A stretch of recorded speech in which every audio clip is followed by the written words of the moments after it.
fourth grade students. I hope you all are having a great day.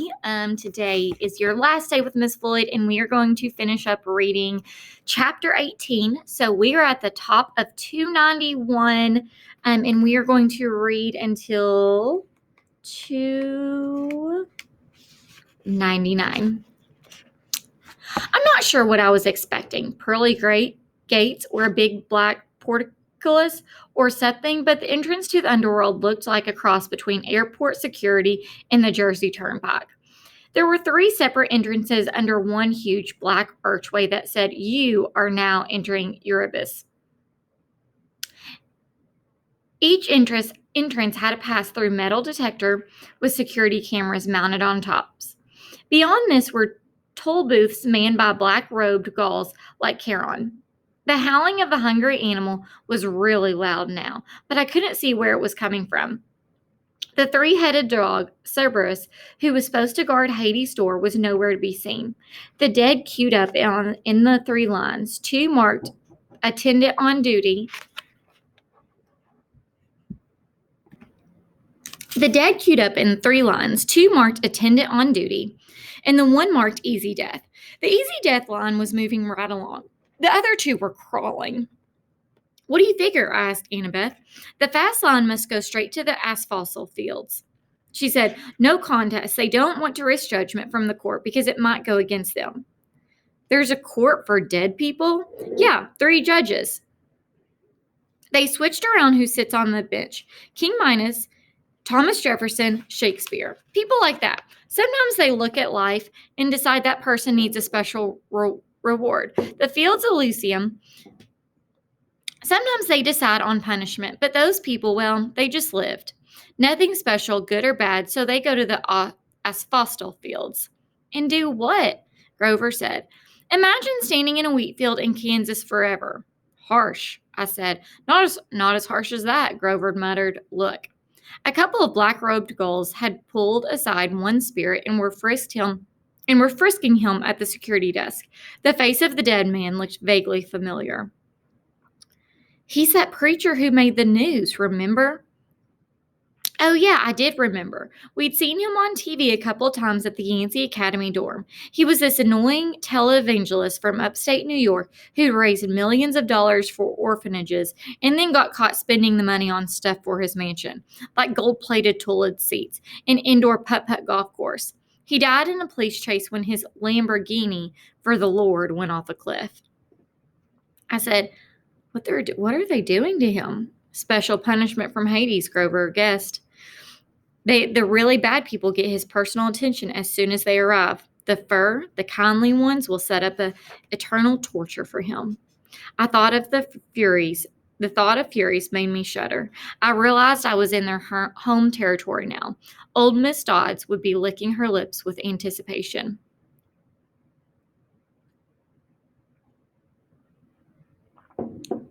"But if he's a preacher," I said, "and if he believes in a different hell," Grover shrugged. "Who says he's seeing this place the way we're seeing it? Humans see what they want to see. You're very stubborn. Persistent, they say." We got closer to the gates. The howling was so loud, now it shook the ground at my feet, but I still couldn't figure out where it was coming from. Then, about 50 feet in front of us, the green mist shimmered. Standing just where the path split into 3 lanes was an enormous shadowy monster. I hadn't seen it before because it was half transparent like the dead. Until it moved, it blended with whatever it was behind it. Only its eyes and teeth looked solid, and it was staring straight at me. My jaw hung open. All I could think to say was, "He's a Rottweiler." I'd always imagined Cerberus as a big black mastiff, but he was obviously a purebred Rottweiler, except, of course, that he was twice the size of a woolly mammoth, mostly invisible, and he had 3 heads. The dead walked right up to him, no fear at all. The attendant on duty lines parted on either side of him. The easy death spirits walked between his front paws and under his belly, which they could do without even crouching. "I'm starting to see him better," I muttered. "Why is that?" "I think," Annabeth moistened her lips, "I'm afraid it's because we're getting closer to being dead." The dog's middle head craned towards us. It sniffed the air and growled. It can smell the living, I said. But that's okay, Grover said, trembling next to me, because we have a plan. Right, Annabeth said. I never heard her voice around sound so quite small. A plan. We moved toward the monster. The middle head snarled at us, then barked so loud my eyeballs rattled. Can you understand it? I asked Grover. Oh, yeah, he said. I can understand it. What's it saying? I don't think humans have a 4-letter word that translates exactly. I took the big stick out of my backpack, a bedpost I'd broken off Krusty's Safari Deluxe floor model. I held it up and tried to channel happy dog thoughts toward Cerberus. Alapo commercials. Cute little puppies, fire hydrants. I tried to smile like I wasn't about to die. Hey, big fella, I called up. I bet they don't play with you much. Grrr. Good boy, I said weakly. I waved the stick. The dog's middle head followed the movement. The other two heads trained their eyes on me, completely ignoring the spirits. I had Cerberus's undivided attention. I wasn't sure what that was a good thing. Fetch! I threw the stick into the gloom in a good solid throw. I heard it go plush in the river Styx. Cerberus glared at me, unimpressed. His eyes were baleful and cold. So much for the plan. Cerberus was now making a new kind of growl, deeper down in his three throats. Grover said, Percy? Yeah, I just thought you'd want to know. Yeah, Cerberus? He's saying we got 10 seconds to pray to the god of our choice. Well, and after that, he's hungry. Wait, Annabeth said. She started rifling through her pack. Uh-oh, I thought. 5 seconds, Grover said. Do we run now? Annabeth produced a red rubber ball the size of a grapefruit.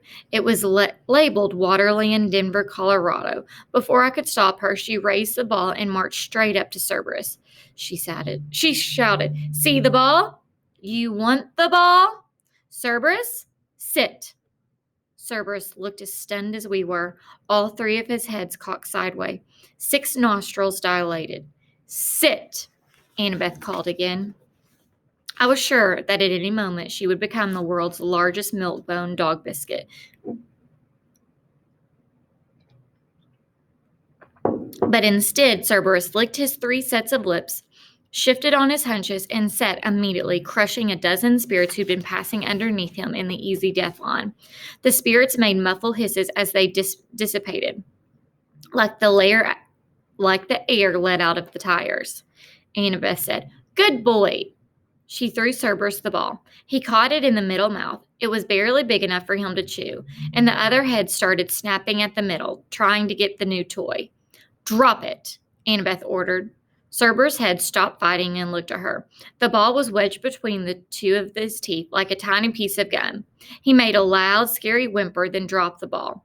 Now Slimy bit nearly in half at Annabeth's feet. Good boy. She picked up the ball, ignoring the monster spit all over it. She turned towards us. Now go. Easy death line. It's faster. I said, but now, she ordered in the same tone she was using on the dog. Grover and I inched away forward warily. Cerberus started to growl. Stay, Annabeth ordered the monster. If you want the ball, stay. Cerberus whimpered, but he stayed where he was. What about you? Asked Annabeth as we passed her. I know what I'm doing, Percy. At least I'm pretty sure. Grover and I walked between the monster's legs. Please, Annabeth, I prayed, don't tell him to sit again. We made it. We made it, though. Cerberus wasn't any less scary looking from the back. Annabeth said, Good dog. She held up the tattered red ball and probably came to the same conclusion I did. If she rewarded Cerberus, there'd be nothing left for another trick. She threw the ball anyway. The monster's left mouth immediately snatched it up, only to be attacked by the middle head, while the right head moaned in protest. While the monster was distracted, Annabeth walked briskly under its belly and joined us at the metal detector. How did you do that? I asked her, amazed. Obedient school, she said breathlessly, and I was surprised to see there were tears in her eyes. When I was little, at my dad's house, we had a Doberman. Never mind that, Grover said, tugging at my shirt. Come on. We were about to bolt through the easy death line when Cerberus moaned pitifully from all 3 mouths. Annabeth stopped. She turned to face the dog, which had done a 180 to look at us. I'm going to read that line again. She turned to face the dog, which had done a 180 to look at us. Cerberus panted expectantly, the tiny red ball in pieces in a puddle of drool at its feet. Good boy, Annabeth said, but her voice sounded melancholy and uncertain. The monster's head turned sideways as if worried about her. I'll bring you another ball soon, Annabeth promised faintly. Would you like that? The monster whimpered. I didn't need to speak to dog to know Cerberus was still waiting for the ball. Good dog. I'll come visit soon. I promise. Annabeth turned to us. Let's go. Grover and I pushed through the metal detector, which immediately screamed and set off flashing red lights. Unauthorized possessions. Magic detected. Cerberus started to bark. We burst through the easy death gate, which started even more alarms blaring, and raced into the underworld. A few minutes later, we were hiding, out of breath, in a rotten trunk of immense black tree as security gulls scuttled past, yelling for backup from the Furies. Grover murmured, Well, Percy, what have we learned today? That three-headed dogs prefer red rubber balls over sticks. No. We've learned that your plans really, really bite. I wasn't sure about that. I thought maybe Annabeth and I had both had the right idea. Even here in the underworld, everybody, even monsters, needed a little attention once in a while. I thought about that as we waited for the gulls to pass. I pretended not to see Annabeth wipe a tear from her cheek as she listened to the mournful keening of Cerberus in the distance, longing for his new friend. All right, guys, that brings us to chapter 19. Tomorrow you will start with Mr. B, but today I want you to go on over to our Google Classroom and answer the question that I have for you. Bye, guys. Have a good day.